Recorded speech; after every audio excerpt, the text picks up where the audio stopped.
This podcast explores the spiritual and metaphysical world through the experiences and opinions of the host and those interviewed, and therefore should not necessarily be seen as direct endorsement or personal advice to our listeners. We encourage you to use your own discretion, judgment, and intuition regarding anything you learn of through this show. I'm Renata Maniaci, and this is Let's Get Metaphysical. In this episode, Ren continues their interviews with Josie Ravenwing, Heather Cumming, and Rania McEntee, the three remarkable women who were featured in our first episode. They share more details of their own fascinating work, of the journeys through life that led them to where they are now, and what led to each of them working closely with a spiritual healer known as João de Deus, or John of God. In this episode, we continue exploring my experiences in Abadiânia, Brazil, at the Casa de Dom Ignacio de Loyola. Part 1 focused on John of God and the Casa, and we recommend listening to the first episode so that you'll have the full context and understanding of things discussed in this episode. We're switching focus to learn more about the guests from Part 1. Josie Ravenwing, a Casa guide, Heather Cumming, a group leader and translator for John of God, and Rania McEntee, a Casa volunteer. We'll learn more about their own work and experiences and about the journeys through life that brought them to become part of the community that has grown around John of God. I should note that there were some minor technical and sound issues during the on-location recording for the interviews, so please bear with anything that sounds slightly rough. First, I continue my conversation with Heather Cumming. Heather is an amazing master of ceremonies who first caught my attention while we were both at the Omega Institute in October of 2017. Today, I am here on another wonderful, gorgeous day in Abadiânia, Brazil, speaking with Heather Cumming, longtime interpreter and translator for John of God. She travels with John of God and has been with him for several years. Welcome to the show, Heather. I'm so happy that you're here today. Thank you. Thank you for inviting me. Absolutely. Yeah, I think I've had a lot of really wonderful and profound experiences on my journey. As I felt that even as a young child, I was born and raised in Brazil, brought up on a cattle ranch. And so life was very spiritual, really, without a lot of outside interference, no television, etc. And I was always searching. I always felt there was a deeper meaning. When I came to the Casa and saw John of God incorporate on the stage, I knew my life searching, this is what I had been looking for. And since being here, I've had many profound experiences, but the one I think was the most profound for me, which was a real kind of surprise. I was translating for John of God and his wife and the entities in a small event in Washington. We were not quite sure how this all happened so quickly. These people invited him and he accepted. It was just when the war broke out in Iraq. And it was in a brownstone with this group of people, about 120 people who were all metaphysical students of this couple who had invited John of God. The second day, the entity said, send everybody upstairs to meditate. It was in a basement, a very nice basement, but a basement. And then keep 7, yourself and 6 other mediums. Of course, his wife and a couple of personal friends of John of God and his wife. And anyway, as I chose them, I'd say this person, this person. So there were 7 of us. And then the entity called in, the light, and he was calling in the power of the light. And I was translating. And then he said, focus on the light. And at that moment, I felt, when we have our eyes closed, one can always see a point of light or images. And at that moment, I felt I couldn't open my eyes. And I couldn't see any light. And I quietly said to the entity, Father, I can't see any light. And he just said, focus on the light, focus, focus. And that's all I heard him say. And the next thing, very difficult to explain, I felt this extraordinary experience of the light, just coursing through me, let's say, and all boundary, form was gone. And then I felt this energy coming in through my feet and coming up through the core of my being, and my tongue, a sound came out, which I can only think now must have been some words in tongues, because it was like I could never even repeat that. But it was such an incredible release. Yeah. I had no idea how long it went on for. I never sing in public because I don't. I was told at school that I did not have an ear for singing, and so in the shower, but never. And apparently afterwards they told me that I put my head back and I was chanting, "There is only the light," as horrified as that made me feel afterwards. And I woke up on the ground, on the floor, with 4 people around me and close to the entity that was incorporated. He said, "When you're ready, sit up." And then he had this wonderful meeting with us all and explaining that the work was complete and that gave a wonderful message to the people who had invited us about their home and how they should keep this home for some generations. It was just the next day when we tried to talk about that, those 7 of us had been there, 6 of us that had been there, we realized that we were depleting it by talking about it because each one had had their own experience. We had no idea how long it went on for. There was no resistance, I guess, or it was something that completely took me over in the most extraordinary and safe and beautiful way. And I truly experienced the light on such a profound level that it removed any fear. Just always been so grateful about that. It's difficult to talk about because there's no way to really explain it. It was a sort of, as you were talking about, metaphysical experiences. I think that was one of the most profound. And sometimes these experiences are truly beyond words. And perhaps the more we try, and I rarely talk about this because it's such a personal experience, but perhaps, it's such a personal thing for us. And it's never repeated. Sometimes I believe that we try and experience that again or better. But I think it's about thank you for the blessing of that extraordinary experience, whichever experience it may be for anybody, and that we've been blessed with that. We don't need to try and have it again or search to have another. Right. Equally, maybe we only have one in our lifetime, or do you see what I mean? I do. I thank you so much for telling that story, and I really appreciate you sharing that story, especially, this podcast is based in Washington, D.C., and how lovely to hear about something so powerful that happens there, a city that we all hope the vibration is raising right now, or will.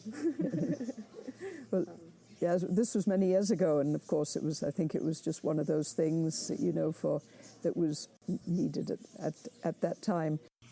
Tell us, if you will, your beginnings with John of God. How did you hear of him and then become who you are to him now? I was living in America, and I really had in my heart this yearning to come back to Brazil. My background is shamanic practice and teaching.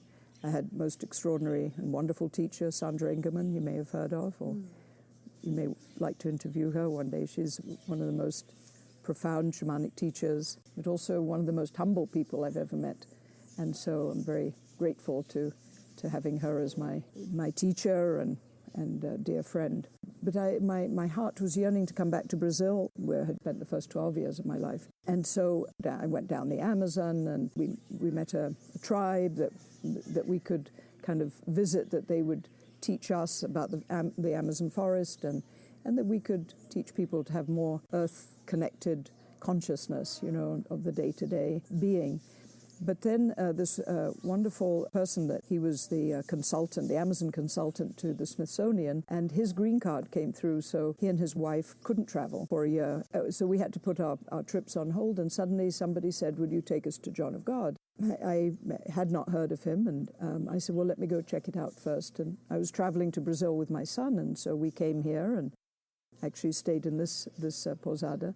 And then I watched, we were up on the stage, it was a very cold morning, 18 years ago, and he came out and incorporated on the stage, and I had such an emotional response that I knew that I felt what I'd been searching for all my life.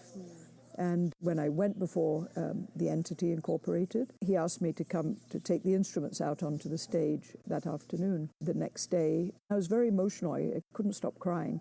And he asked me, why do you cry so much?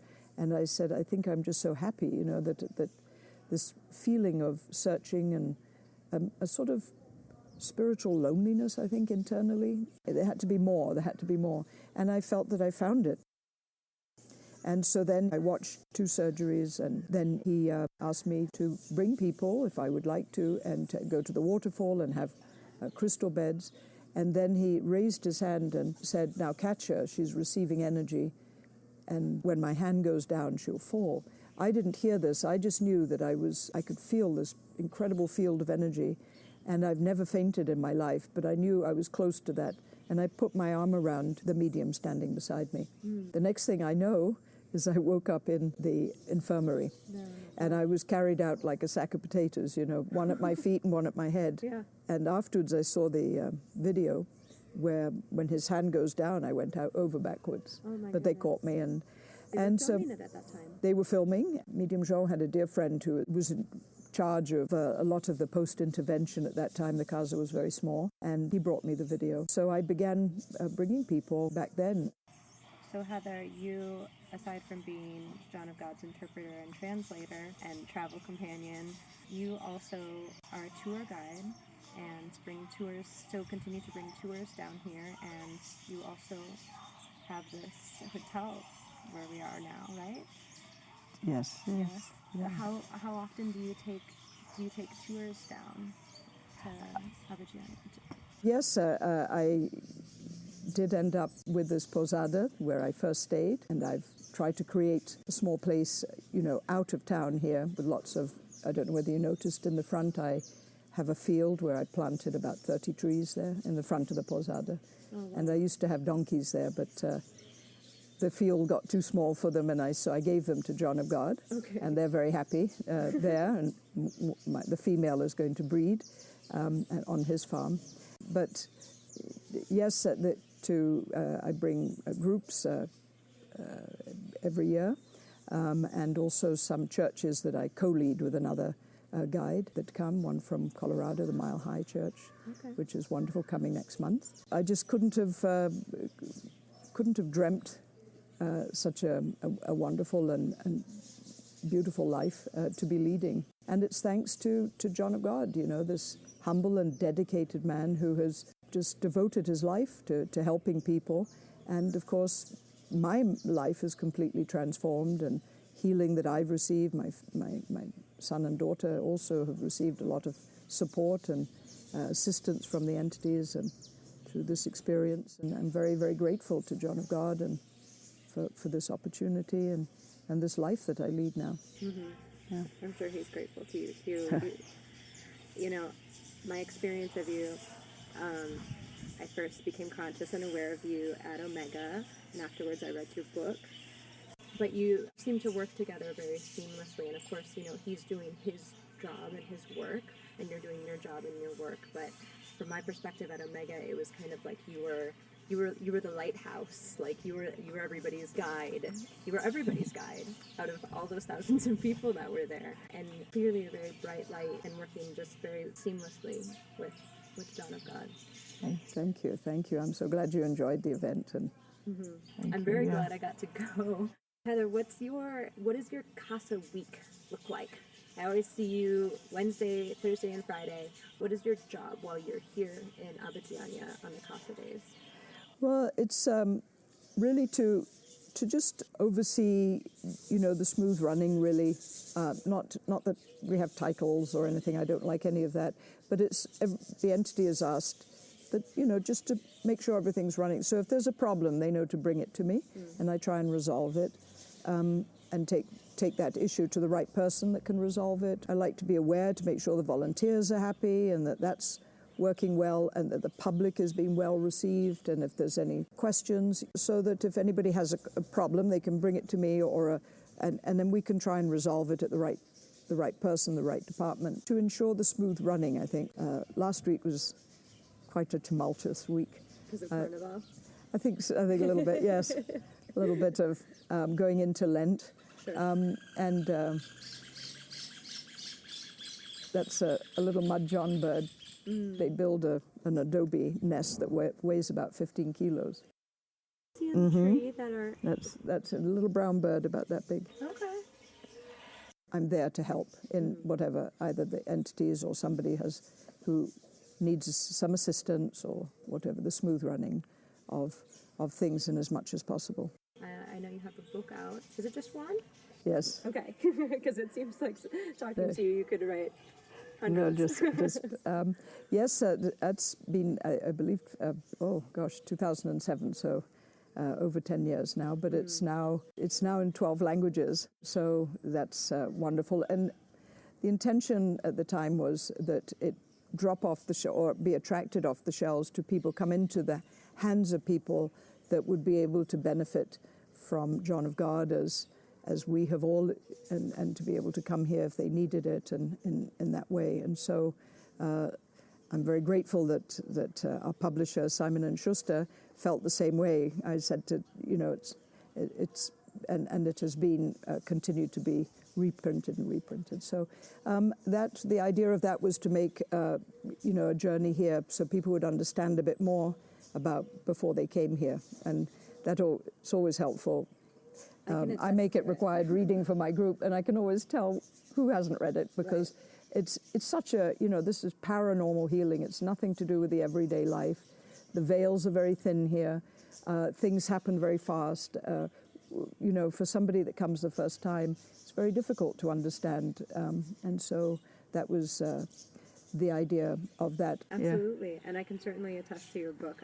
I found it incredibly helpful before coming here. I read it right after I was at Omega, because I tend to travel most Februarys if I can hack it, and I knew right after Omega that I wanted to come here this February. Good. So I found that quite helpful. Oh, good. Well, if you have it, I'd be happy to sign it if I didn't already do it at Omega. My mom and I shared it, and she has it, so it's in Florida right now. Okay. I should get another one and just have you. Finally, if there's anything else you'd like to say, or anything that's coming to mind that maybe I should have asked about, or you want to share, and it's okay if there's not either. No, I think, well, first of all, thank you very much for your incredible consciousness and desiring to take, these messages out into the world, and the life that you're leaving, which is so conscious and beautiful. And also, I think anybody who can to give that's interested in this field, that can give themselves the gift of a journey to John of God, a pilgrimage, I like to say. It's an extraordinary gift. And I have many people who come every year because they find perhaps they can go and sit on an island or go to the beach, but to even just keep coming here, and it helps them to evolve, and happiness and health and vitality. But even if you can just come for a week or 2 weeks is even better. Give yourself that gift if you're on the metaphysical path and the spiritual path, and your life will transform on so many levels. I can't say, there's no magic, as the entities say. Healing takes time, perseverance, and faith. But our lives transform in ways that we couldn't imagine. Paths open, people come into our lives, and it's just an extraordinary gift to your soul. So thank you very much. Absolutely. For inviting. I know that I'm certainly going to be back here. Yeah. I can't imagine not. Thank you so much. So Good. Appreciate you. Thank you. Thank you. Up next, we continue my conversation with Rania McEntee. Rania is one of the most authentic and engaging people I've ever met, and I've never laughed more than I have in her presence.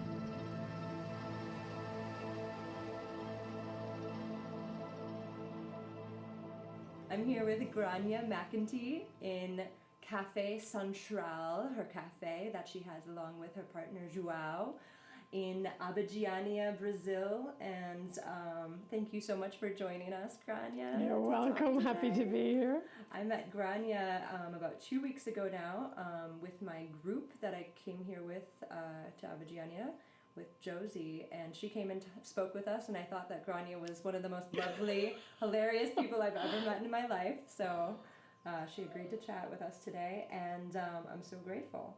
So thank you again. You're welcome. Would you like to start out by telling us about an experience that you've had, and I'm sure you've had many, that you consider to be of the metaphysical nature? Well, I don't know where to start with metaphysical experiences. Coming here to Abidjan 15 years ago, next month, I mean, it was really life-changing, and I've had so many experiences here because of the Casa de Dom Ignacio and Medium Joao. And of course, Saint Rita of Cassia, who I knew nothing about beforehand, before I came here. She was the first entity to appear to Medium Joao when he was 8 years old, right, on a cloud, as they do. I mean, there's a lot of apparitions. She was on a cloud, and she was very beautiful. And she had the stigmata of the crown of thorns of Jesus on her forehead, Italian.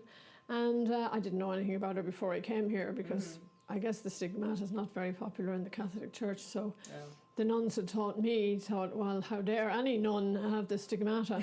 So we won't talk about Saint Rita. Oh, no. But I got to know her very well. She's not really dead. She's very active, let's say. Yeah. And she's the saint of the impossible. So when you're working with that vibration, anything goes. So this is beautiful, because we're very limited in the physical body. Yes. And of course, everything happens on the spiritual plane, and it's manifesting here, particularly in Abidjan. There's a very thin veil between the spirit world and the physical world here, because of the work of the Casa, and because Medium Joao is taking spirits and saints who have passed away 500 years ago and more into his physical body. So they're manifesting through the physical of the vehicle of Medium Joao's physical body. Right. So there's a phenomenon happening here that many people don't believe, because even people who come here, they want to see physical interventions, and even then we have people saying, oh, that's a magic trick. But believe me, I'm standing right beside him. You can't really ask for a physical. You need to be invited, and if you are ready. So Rania, when you came to talk to us a few weeks ago, I was really taken with your connection to Saint Rita, and it was the first time that I've heard of Saint Rita, but it was really the first time that I heard like some stories about her, and I know that you are connected with her and maybe a few other saints along the way. I seem to remember something about Saint Anthony and a certain partner of yours, but. Yeah, there's a lot of saints on my team, not because I'm a recovering Irish Catholic. And when I was growing up, the nuns trained us, if you like. There were a lot of good nuns, there were a lot of really strange nuns. I guess they were coming from some tough places. There was in Ireland, there was a huge influence on the Catholic Church. So we knew about the saints, but we never really connected them as real people, because they were just something far out there floating in outer space and annoying us really, and we had to pray to them. And Jesus was far removed, because he was up there on the cross and there's blood coming out of his wounds. And, it was all very taught very dogmatically, and it's the only way they knew how to go in those days. I'm being quite generous with them, because I need to be, and we're all walking our paths. In fact, we're all just walking each other home. I didn't connect with the whole vibe, because we were taught hell, you're going to go to hell if you sin. And as children, it was very daunting and frightening. So when you're coming from a place of fear, you naturally react and you close up and you reject. And you try to protect yourself, and there's a lot of disbelief or whatever. So coming here to Abidjan, if anybody told me I'd be talking about saints and dedicating myself to their paths, reading everything I have get my hands on about their lives, going to the places of pilgrimage, holy God, rather than going partying to New York and So this is a huge sea change with me.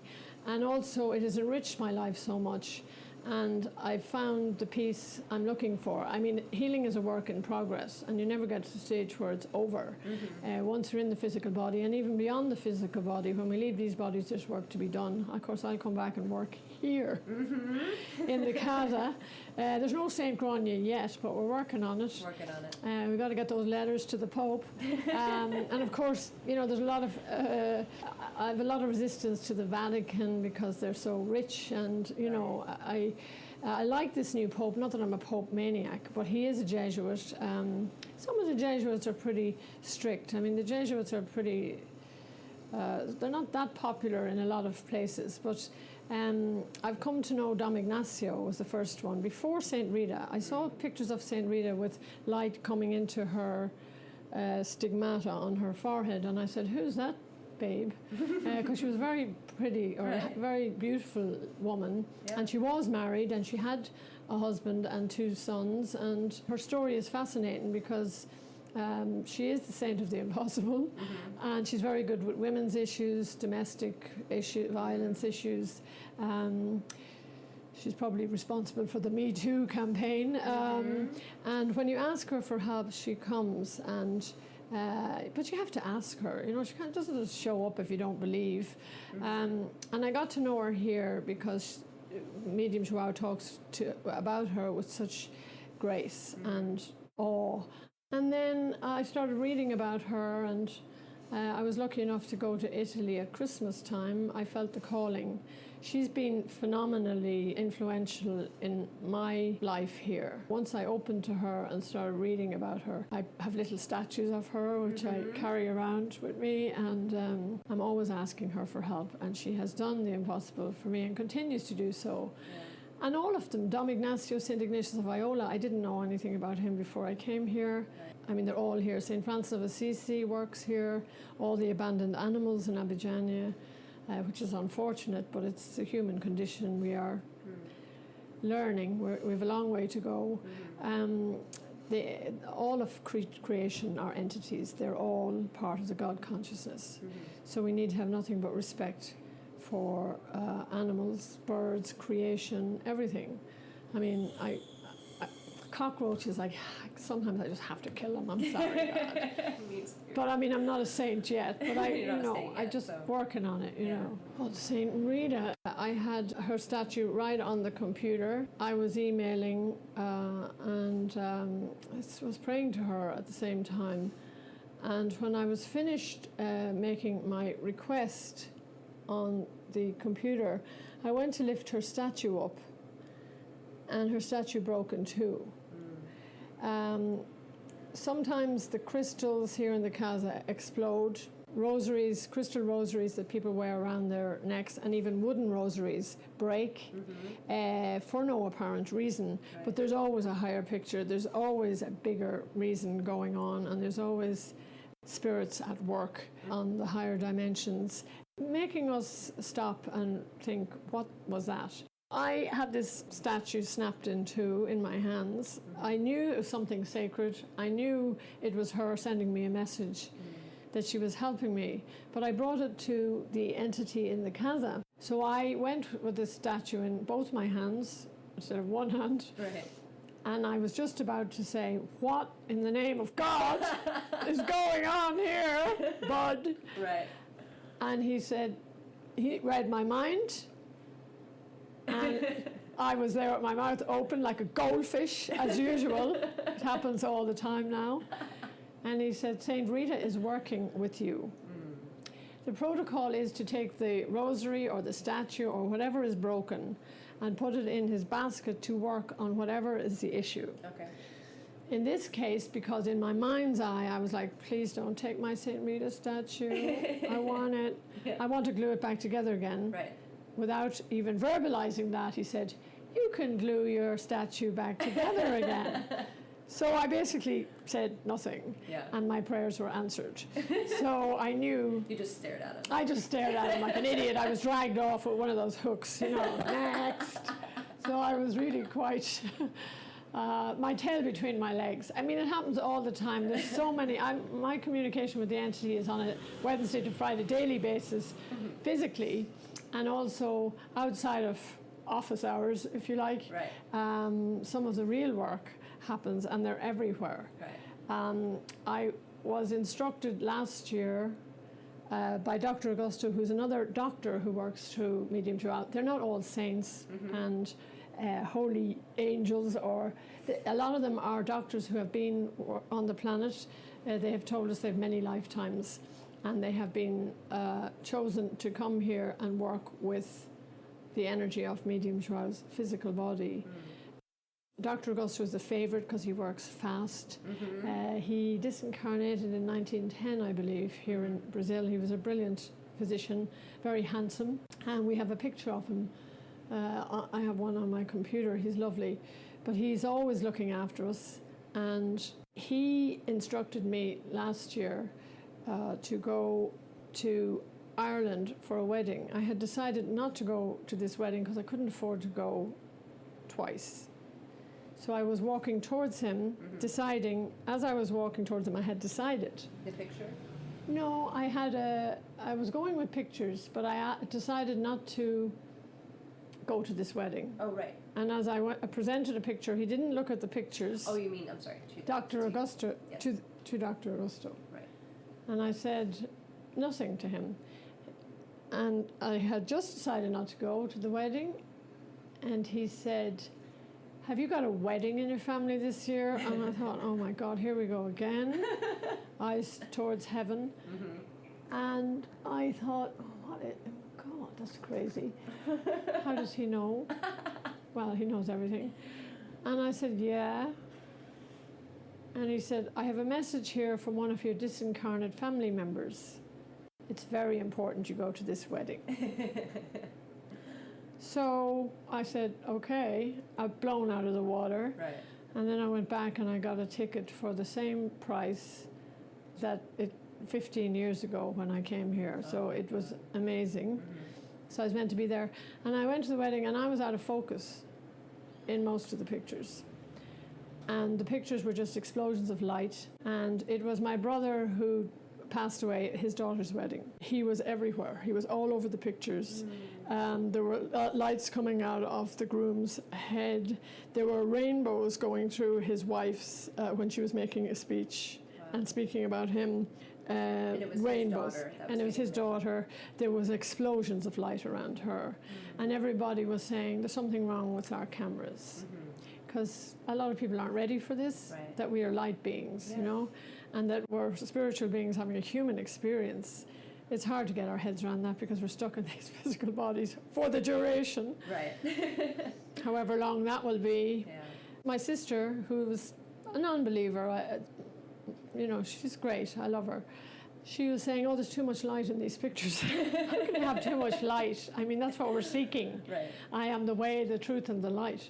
So it's interesting that people were noticing this on the physical level. I had phenomenal experiences there. The entities let me know at all times they were there. I had one of the Casa wooden bracelets with all the saints on it, and it exploded off my arm, of course, in my mother's house. And I woke up in the middle of the night, because I thought I got all the pieces. And I woke up in the middle of the night, and I heard this voice saying, there's a piece missing. And I went looking for it. And of course, 4 o'clock, why did you wake me up at 4 o'clock in the morning? 4 o'clock in the morning, right there, when I turned on the light, was Dom Ignacio's piece.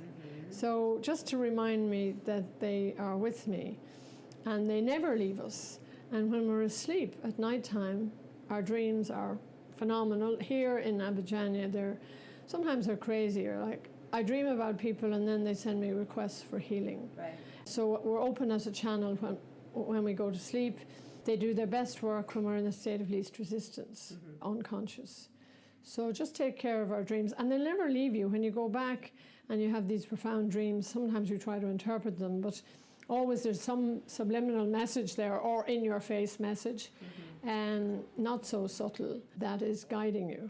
So it's our inner guidance, and also they're present all the time. Right. You know, they're not just knocking on 9 to 5, Wednesday to Friday here. So they make their presence known everywhere. I went to Cassia, to St. Rita. I was really lucky to go there. I went and enjoyed Italy. I mean, I wasn't there for a party. I went to these 3 places of pilgrimage: San Giovanni, Padre Pio. We believe he's the reincarnation of St. Francis of Assisi. He's the reason I'm really here in Abidjania, but I'll get into that in a minute. And then I went up to Cassia, to St. Rita, and then on to St. Francis of Assisi. and St. Clair of Assisi from the Poor Clares that I went to school. But when I was in Cassia, where St. Rita's incorrupt body is, she's over 500 years gone. She's still beautiful. I talked to a lovely Nigerian priest who was there, and I was talking about St. Rita. In fact, I seem to know more about St. Rita than he did. I go figure. And we were just talking in this basilica, and the body was very close to us. And he said, how come you know so much about St. Rita? And I said, well, I volunteer. I live in Brazil. I volunteer in the Casa de Dom Ignacio. And as soon as I said the name of the casa, the lights started flickering on and off. And I thought, that's nice. And I didn't really notice. I mean, I noted, but he wasn't really interested. So we continued talking, and I said, I volunteer with a healer called John of God. And of course the lights went again quite rapidly. And it was around Christmas. And then I said, oh, she's present here now, St. Rita. And of course the priest was like, oh no, we have an electricity problem here because we're so high up in the basilica on this mountainside in Italy. And I'm like, okay. So I had more belief than he had at that moment. So, and then I said, St. Rita appeared to Medium Joao when he was 8 years old in Brazil. And of course, the light nearly exploded. So that was great, recognition of the fact that we are all connected, interconnected, and all part of the same shining web, whether we have a body or not. And also the priest was just learning that. I mean, it's hard. We're all going in the same direction. Some of us are going faster than others. So you can't, tell people. You show by example or lead by example rather than telling people you need to do this, or the shoulda, woulda, coulda sisters, shoulda, woulda, coulda. You should do this. You can't put an agenda on anybody. So we all come to our own conclusions eventually. I mean, I have great faith really through my mother, who's on the other side. She went to Mass, she prayed every time we had exams. We lived close to the local hospital, so she always saw us being carried up the street from some accident or other, and then she started praying, so we were all saved from the eternal fires of hell, according to the nuns. So she really instilled this faith in me at a very young age. And I only discovered a couple of years ago, I was reading about the Jesuits, and my mother, when we were children, used to come up and pray at night time to our guardian angels and sing to us as the girls in the house. She was beautiful. She used to say this quite a lot before we went to sleep, and I only discovered 2 years ago, it's the words of Dom Ignacio. And she didn't say this. She used to say, good, better, best.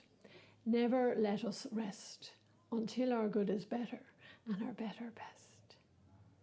And I nearly fell off my chair in my house reading that. I went, oh my God, my mother was with the Jesuits, with the Jesuit vibration when I was born. So this is the thread that's going right through my whole life, not only because I'm a Catholic, born, baptized, communion, confirmation. And when my brother passed away out of his body, God, it must be 13 years ago now, my friend Melinda brought his name. He's never been to the Casa before this. His name, address, date of birth, date of passing, where his body was. And I was on my way to Ireland to bury his mortal remains. It was in January, freezing, from here to there, because it's so beautiful here, the weather. So I asked Melinda to bring a piece of paper to help him with his journey onwards without his physical body. So that very day, she went to the entity and presented the details, no picture, just written. He put it in his basket and said to her, sit here in front of me and we'll do the work. So she sat, closed her eyes in the current of energy, and my brother came to her. She didn't know him from Adam. And he said to her, hello, my name is Andrish. I am Grania's brother. Thank you for completing my life's work on earth by bringing my details to John of God. Phenomenal. Because he was attracted to the light. Once the request, ask and you will receive. So she asked for help for him, and his spirit was drawn to the portal. And then he said, let me show you where I am. And he was only out of his body I don't know, about 14 hours at this stage. So he was very excited. Right. And he was called to the casa, and he brought her up through the portal. There's a spiritual hospital over the casa where people go for rehabilitation before they go onwards. There's different levels. Okay. So he brought her through the spiritual hospital and up into the celestial fields, which are crystal buildings. I mean, this is how it manifests here, because there's a lot of crystal in Abidjania, and it's in Nosalar, which is a book by Chico Xavier. He psychographed 400 books from the spirit world. So he calls one of the books Nosalar, our home, which basically means heaven. It's where it's the ultimate destination. So he showed her this magnificent place. She said it was all crystal buildings, singing sunflowers. All the flowers were singing. And she said it was a phenomenal place. I mean, it was just a heaven, as we would know it, paradise. And he said, I'm so relieved to be out of my physical body, which didn't serve me anymore. He was very bloated from chemotherapy. From the first seizure, he had a brain tumor. From the first seizure to grave was 11 months. And of course, he was the editor of the Irish Medical Times.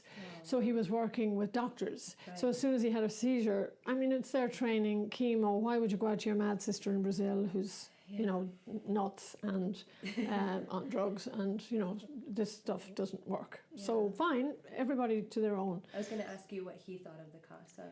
He was curious. But there was a lot of resistance because my sister hadn't been healed out of a wheelchair, so they thought there was nothing going on here, and that I had ulterior motives for coming here to party. And, you know, but, you know, obviously... In Abidjania, for those of you who have never been here, you can't party in Abidjania. Yeah. This is a very small town of about... 20,000. I mean, on both sides of the highway. It's a dry town. And most people coming to Abidjania, a lot of people, everybody that's coming to Abidjania to visit is coming to the casa, and you can't be on alcohol when you're on casa. I mean, this is not the place you would come to party. Is basically what I wanted to tell our listeners. Yeah. You can get drugs and alcohol anywhere if you want them. If you want them badly enough. But this is why I was brought here, to clean my act up, and also the impossible has happened. I'm now, you know, on a very deep spiritual journey and have learned a lot of lessons here. So I'm cleaned up. I mean, you know, it's impossible. My family were always, I mean, I was crazy. You know, I was seriously crazy. But we all were. We all walk in our paths. So it was interesting that he came here without his body, and also there was a lot of resistance and fear, of course, and that's what people do. They take decisions on their path, and he went for the chemo option, and who's to know if he came here. I mean, I know of 4 people immediately that come to mind that were cured of the same illness that he had. I mean, completely cured. The tumours disappeared. Impossible? St. Rita on the case. So he did come here without his body, and he left a message with Melinda, which was beautiful, because he said, I can see everything from here. He said, I'm really liberated. I'm really happy. I can do the work from where I am now. And then he said, tell Rania when she returns, because he could see me going to Ireland. You know, and I was grieving, and it was hard, and you know, we loved Andrish. And he said, tell her when she returns. Now I know why she lives in Abidjania. So it was a huge healing, because he could see that, you know, the connection. And of course the entity has told me, I mean, you can't say this to your family. Not only are we doing your work, meaning me, when he says, we are working on your entire family, immediate family, your tribe, basically, your ancestors, your partner, his family, your enemies. And I'm like, there's no pressure there, is there? So it's all part of a huge plan. So each and every one of us here are representing this massive phalange, if you like, our phalange, our group of soul consciousness. So we are doing the work on their behalf, because it's a calling here to Abidjania, and it's not for the faint-hearted. And of course, at night time, when we're in our unconscious as well, there's a lot of past life stuff coming through, and we're transmuting a lot of energy from our pasts way back when, and they manifest here in Abidjania.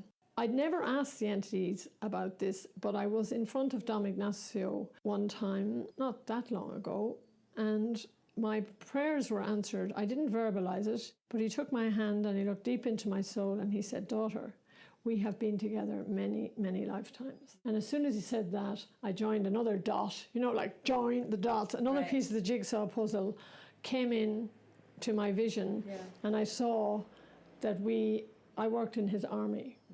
So I was in the killing fields in one of my reincarnations. When we've all done things we're not proud of, and we've all been there. But it's hard to get your head around this. I mean, a lot of people would say we're having this, phantom conversation here where these girls are either on drugs or they're just nuts, spaced out. God help them.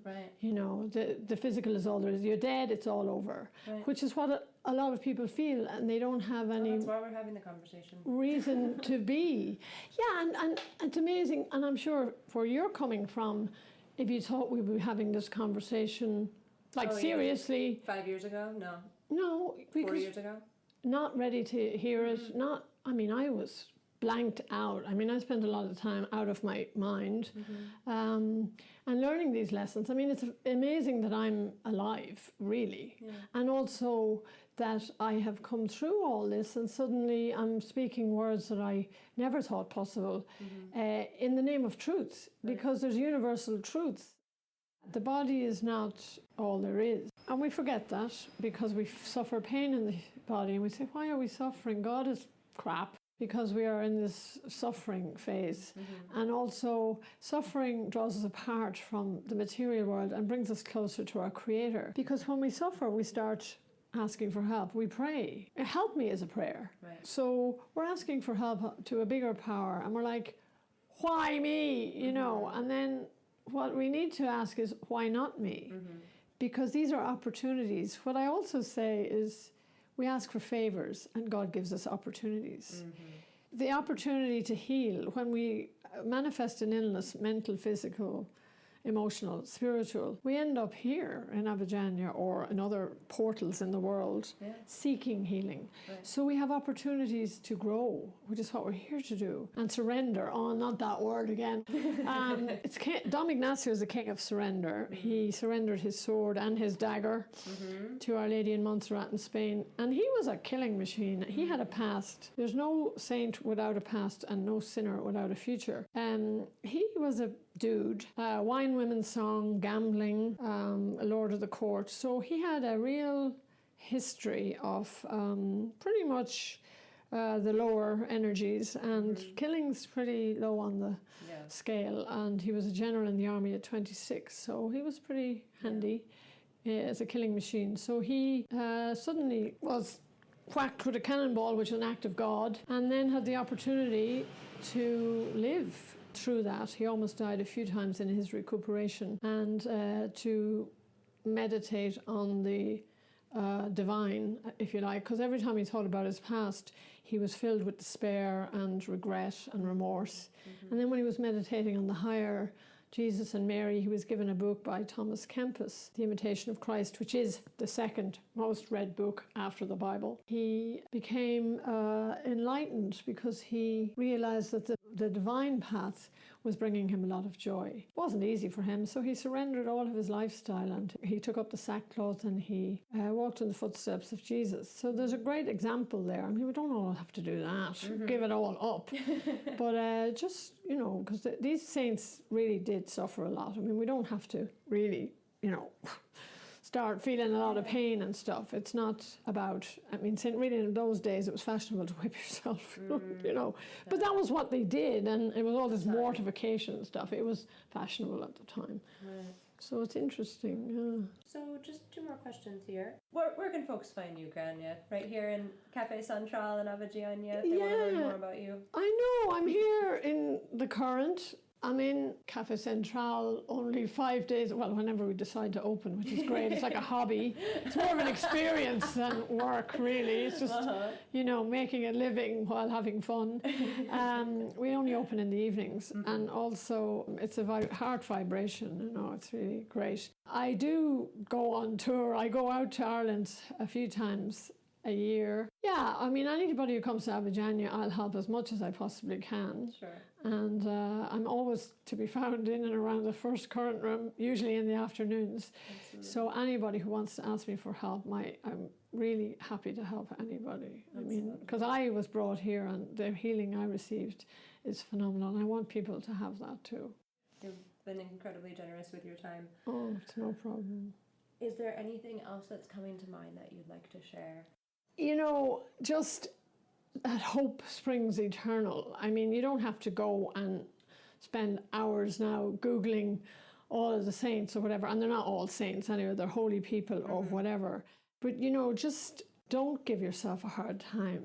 We really beat ourselves up. We have this thing, particularly when we were growing up in Ireland, because there's so many in our family, like 7 kids, small Irish family. Children should be seen and not heard, you know, and we were all not heard as well, not allowed to cry or, you know, tears are 1% water and 99% emotion, you know. So, I mean, the nuns used to whack us when we cried. So, you know, this whole fear and being closed and not being afraid to open, being afraid is very damaging. So you spend your lifetime trying to claw back that you are worthy. Each and every one of us deserves to be healed. We're all children of the architect of the cosmos, the God consciousness, whatever, sacred trinity of innumerable names. So we're here on the planet with all of creation. Everything is vibrating with us. St. Francis of Assisi called brother sun, sister moon, sister death. Everything had a vibration. And he worked with all the animals, all the creatures. Birds don't sing for applause. I mean, birds communicate with us and they don't use words. So everything is vibrating on a very high level, and it's all here for us. So just to tread upon the earth gently and to see the communion with all of creation. And we're part of this magnificent plan, and we're all walking miracles, and we all deserve this healing, and it's here for each and every one of us. There's no part of us as a whole working our way out of separation into oneness, because we're all part of the oneness. Just to realize that there's opportunities and possibilities that are endless. Nothing is impossible. And also that we need to help each other. And we are travelers here. And it goes so fast. And if the lessons aren't learned, we'll be back. To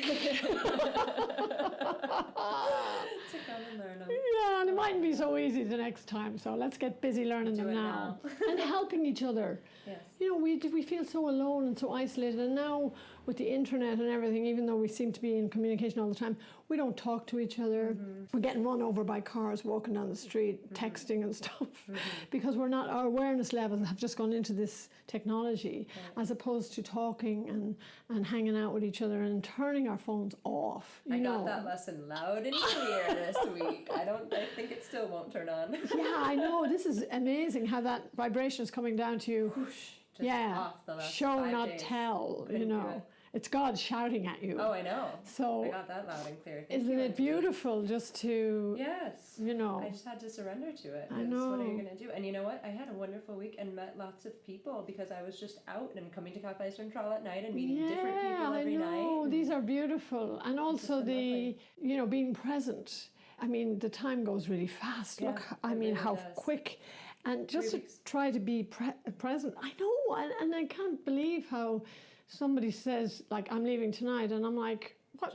You just got here 2 days ago. And I mean, me being here 15 years next month, I'm like, it seems like maybe 3 years. Sure. So the time is really not, in the spirit world, there's no time, Right. no space, no boundaries. I mean, we were all limited to you're late, you know, how long is the current going to be? So we're limited. So it's just to try and be present and flow with it and not to give yourselves a hard time. Love, self-love, and love your brothers and sisters, because what you see in others exists in you.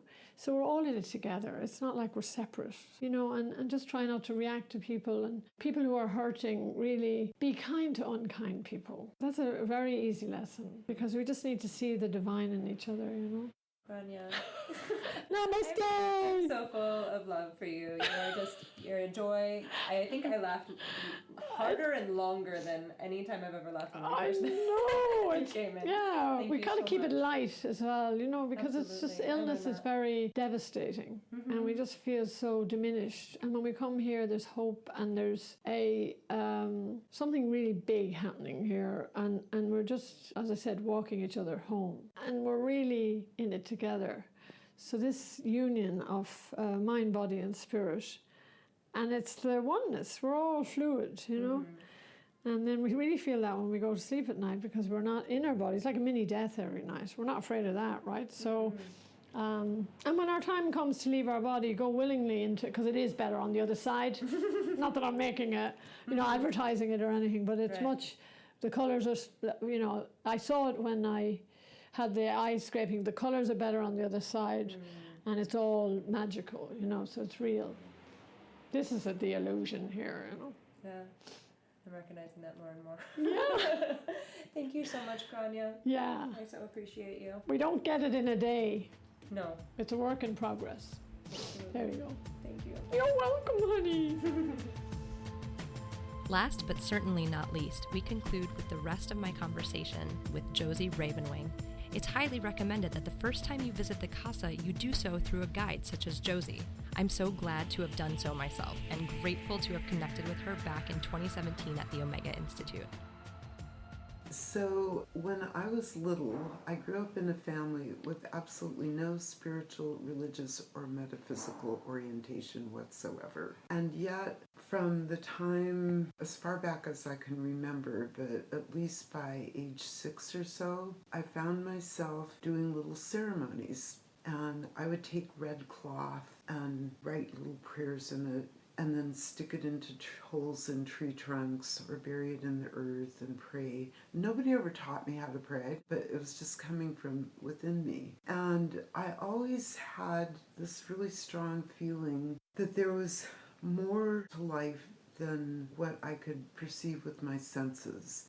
And in fact, for me, what I could perceive with my senses felt very flat, and I was kind of subject to depression a bit because I kept feeling like there was more, but I didn't really know how to get in touch with it. My father was a scientist, and so he was very oriented to what you can see through the microscope, especially perceive through your senses, write down about, test, etc. on that level. And so as time went on in my life, I had this inner drive that kept pushing me towards something I couldn't name, but that was not of this world as people usually know this world. And then when in my teens, I had the good fortune to have this wonderful creative writing teacher. And I started writing poetry, and I started getting in touch with something that was deeper than all of this that I could see. And I got into a lot of arguments with my dad because I would say, Dad, I just know there's more than just this material thing. And no, this is it. And that went on for a long time. But anyway, this thirst inside of me eventually led me to various teachers, including Native American and general shamanic teachers, and then later in my life into energy working and different spiritual paths. Some of my earlier spiritual metaphysical teachers were Native American, and it was so interesting to me because when I started studying with them, it turned out that part of many Native rituals of North America involved making some kind of prayer bundles, and typically they would use red cloth, like I did when I was little. And then I don't think they wrote messages in it, but they would put different herbs or sacred objects or whatever and place them out in nature, in the earth or different places. So when I found that out, it was like, wow, I was doing that as a little girl. And I felt from the beginning a very strong affinity towards the Native teachings. So I pursued those for many decades, working with different tribes and going into a lot of ceremonies, learning the songs, and just felt right at home. So I have a sense that I probably in other lifetimes lived that kind of lifetime. I mean, I've had some vague memories. I don't really put a lot of energy into past lives, but it was just so familiar to me. And as far as my parents know, I have no native background. Anyway, that being said, at one point I was living in Arizona and I was going to a lot of Navajo ceremonies, but I was also working with an Anglo guy who was a pretty wild shaman. And one of the things that I learned from my native teachers and then from him in a more kind of dynamic, interactive way was that there is a spiritual energy infusing all of creation. That was the piece that I'd been looking for when I was younger and thinking there has to be more than just this 2 or 3 or flat dimensional dimension. And you don't have to die to get to it, because a lot of people feel like you can't really be in the spirit till you've left this world and gone elsewhere. But for me, it was kind of a saving grace because it added a depth of living that I could be here in the world and yet also be in touch with more than just what my senses were speaking to me about. So I was in Arizona and I was working with a shaman, and one of the things that he taught me, which was so valuable, was very dynamic ways to actually unfold my own spirit and connect with the spirit of other living, and I guess I would call stones also living, but some people wouldn't, but all kinds of beings in the nature world. This one day, we were driving along out in the desert, and there were a fair number of big whirlwinds that would appear now and then out in the desert where I lived. And some of them were pretty big, and some of them were just little guys that would blow in and blow out. So we were driving down the road, and suddenly, like, my belly kind of got hard, and I saw this monster giant whirlwind about a couple miles away, just off the road. And I said, let's go.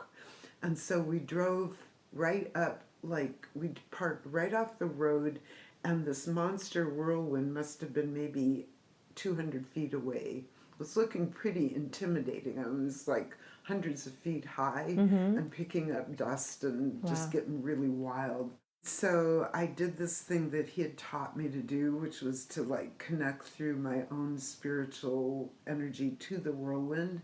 And I actually started calling it towards me, and it started coming right at me. And I just stepped right into the middle of it, and it surrounded me and just swirled around me for I don't know how many minutes.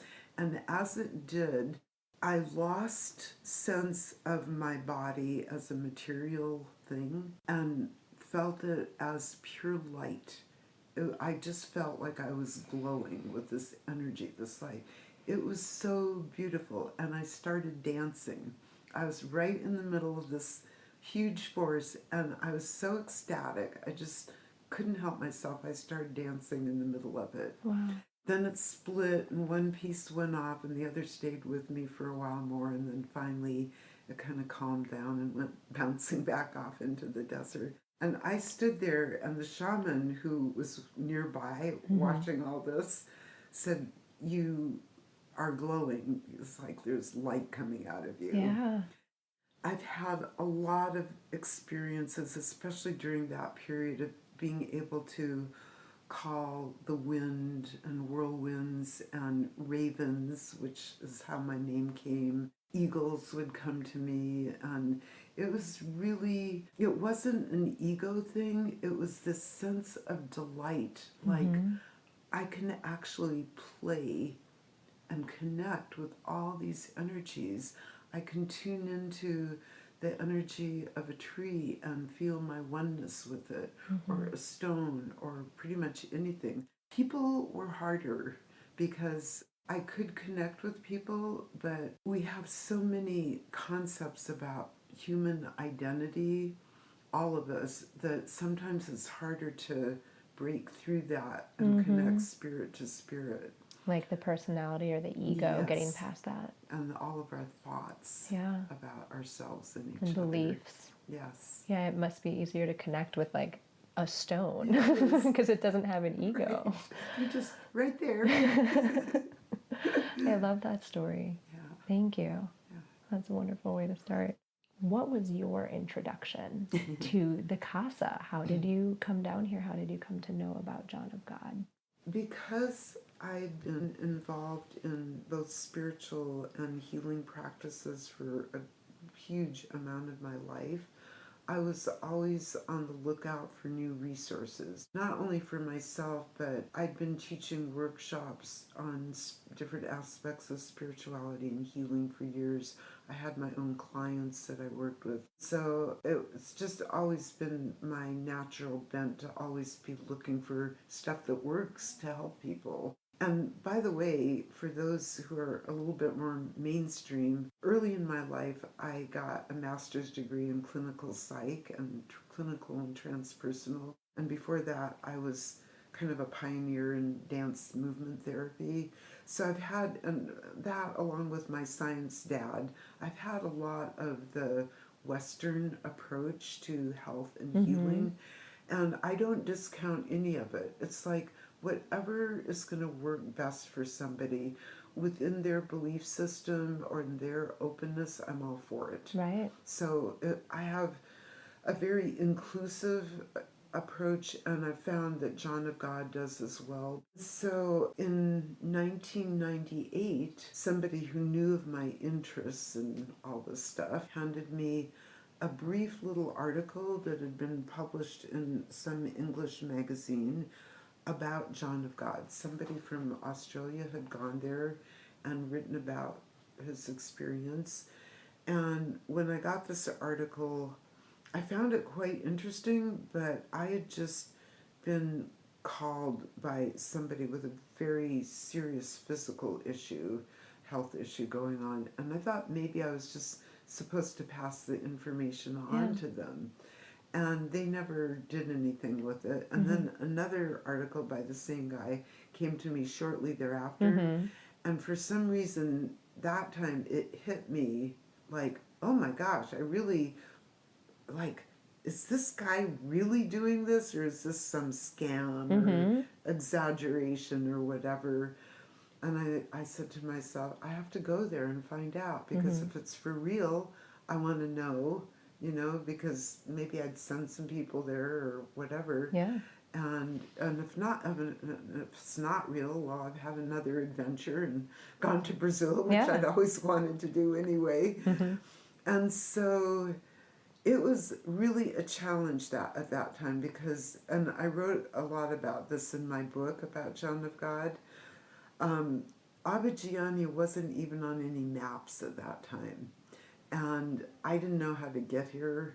You know, this guy who wrote the article, in the first article, it didn't even, I don't think it gave the name of the town. It just said, Brazilians travel on buses for 3 days, you know, to get here, and some less, some more. And it's like, well, Brazil is as big or bigger than the United States, so that's not much of a starting point, right? You know? But I was determined. It's like I have to go. I was just feeling more and more driven.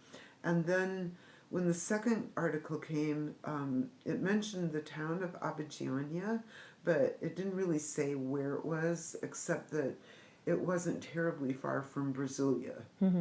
So then I went to the library and I started, because I couldn't find it anywhere on online maps or atlases, and I enlisted the help of this research librarian to help me.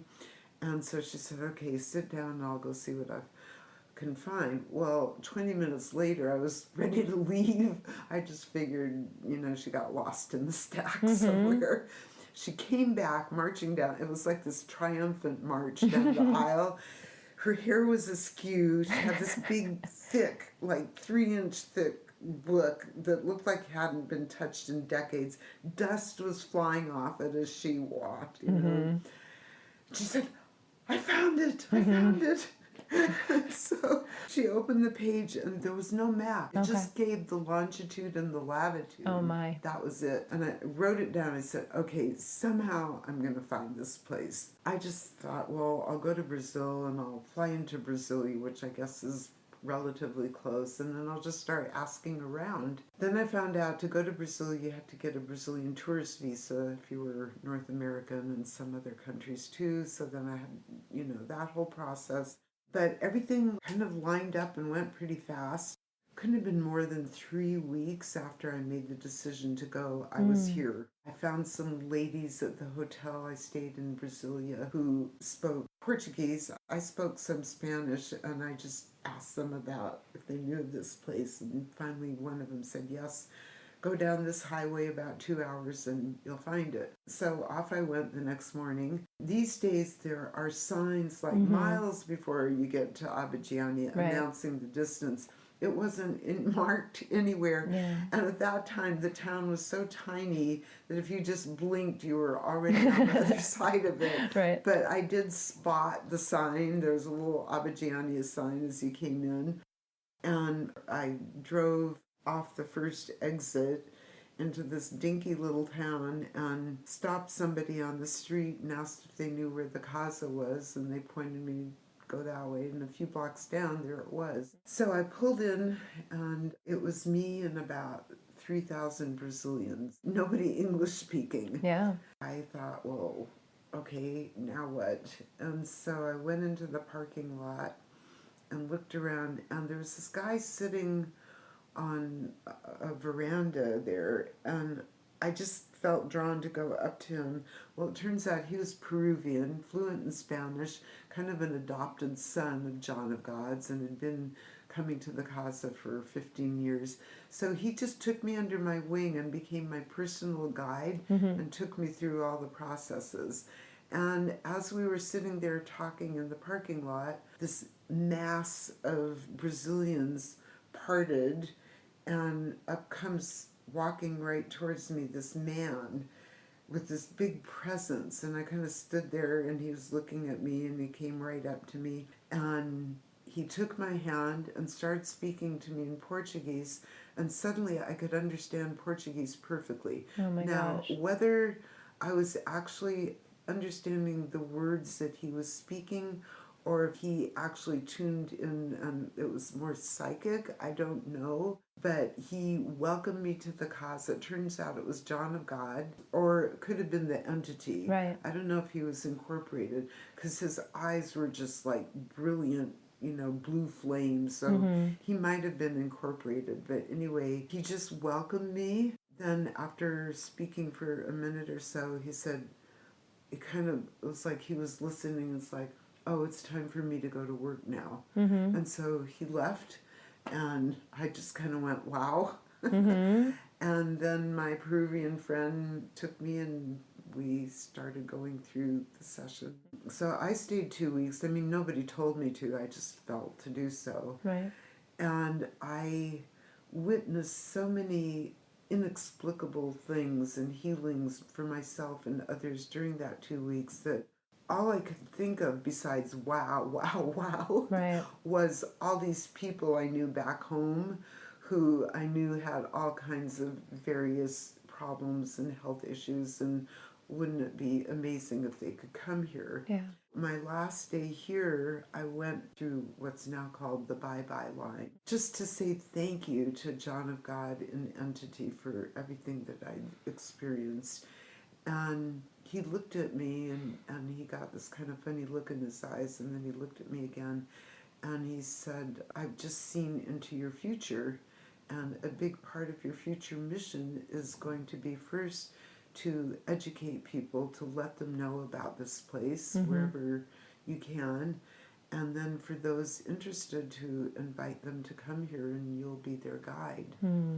It was really beautiful because it wasn't like this foreign thing had suddenly been dumped on me. It was right in line with what I was already feeling in my heart that I wanted to do, and so it was like a wonderful confirmation and authorization to do it. That was almost 20 years ago, and I'm currently helping my 149th group, which you are a part of. Wow. So it's become a huge part of my life. Yeah.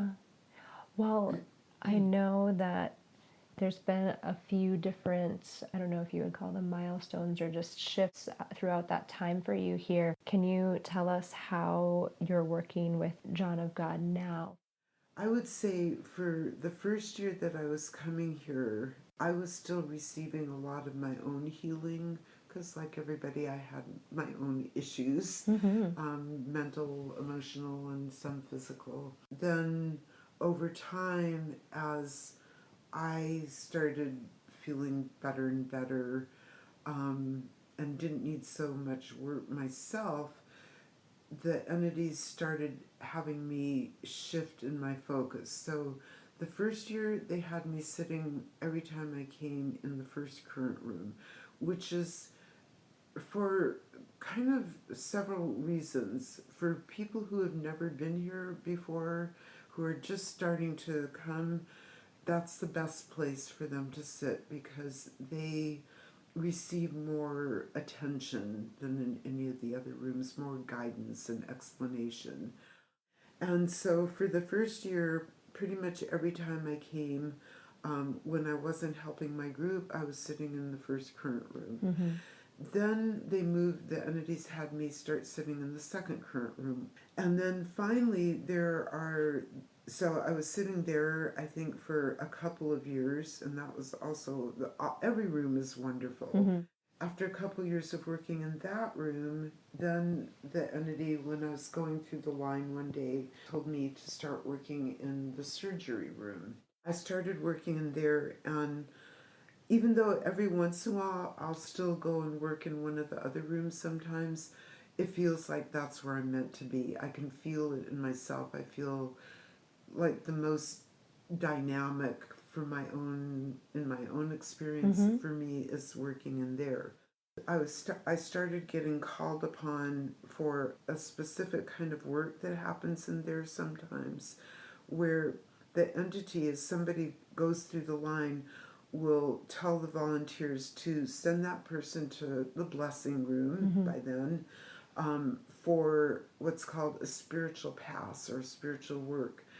And so then the volunteer will come in our room, bring the person, and ask for 1 or 2 or 10 of the mediums like me who are sitting there to gather around that person and give them some concentrated work.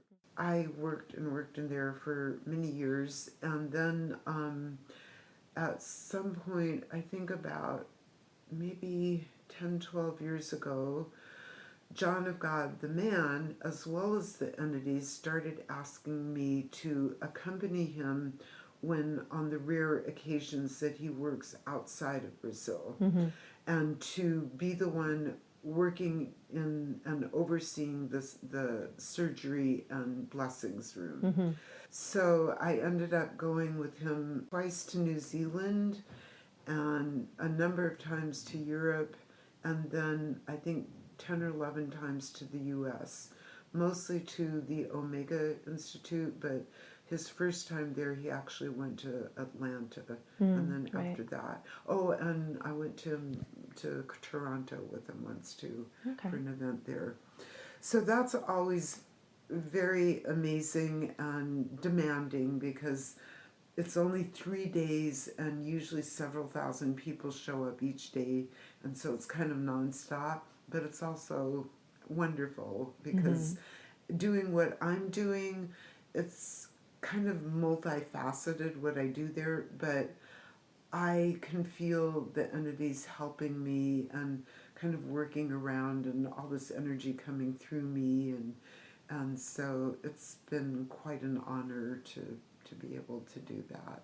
That's wonderful. And it's also allowed me a few times to get to know John of God, the man, a little bit, especially in New Zealand, because we all stayed at this little motel together that had a kitchen where we would all eat, and John of God likes to cook, so he would sometimes make us these amazing smoothies and dishes. So I got to know him as a man a little bit, not just the incorporated entity. The whole thing's been quite a journey. Thank you for sharing probably a small part of your last 20 years with us. Josie's website is a plethora of information, really useful information. And then once you sign on for one of her tours, it is almost immediate that you get a response, which is really wonderful when you're new and you have all these questions and you want to get the information and get your visa in line and everything like that. So I was super grateful for your response time. Josie, thank you so much for taking the time here. I know you're so busy while you're on these tours helping us get to where we need to go and understand everything. So thank you so much for joining me today. You're very welcome. It was a pleasure to talk about one of my favorite subjects, so I really appreciate you inviting me to do this, Renata. Absolutely. And that wraps up the interviews from my trip to see John of God. I hope you enjoyed our first 2 extended-length episodes. There's so much more to come on so many fascinating subjects. Our show is entirely listener-supported, and as a special thank you to our first patrons on Patreon, anyone that signs up to support us during our first month, May 2018, will be entered to win one of 2 beautiful crystals that I brought back with me from Abidjania, Brazil, which were both blessed by John of God and the entities. And there's some real power coming out of them. I gave one to my producer Zoe, and she loves it, and it's sitting on her computer right now. You can find links to more information about this week's guests at letsgetmeta.com. This week's music was Space Night Drumming by Frank Duritke. In our next episode, Ren interviews Cynthia Hutchison, the Educational Program Director of the Healing Touch program. Is there a topic that you'd like us to explore on a future episode? Or would you like to share any thoughts on your personal experiences regarding something we covered on the show? Want to give general show feedback? Let us know what's on your mind by emailing us at info@letsgetmeta.com. Please let us know if you're okay with us reading your comment on the show. And if so, please include what name you'd like us to use, how to pronounce it, as well as what pronouns we should use when referring to you.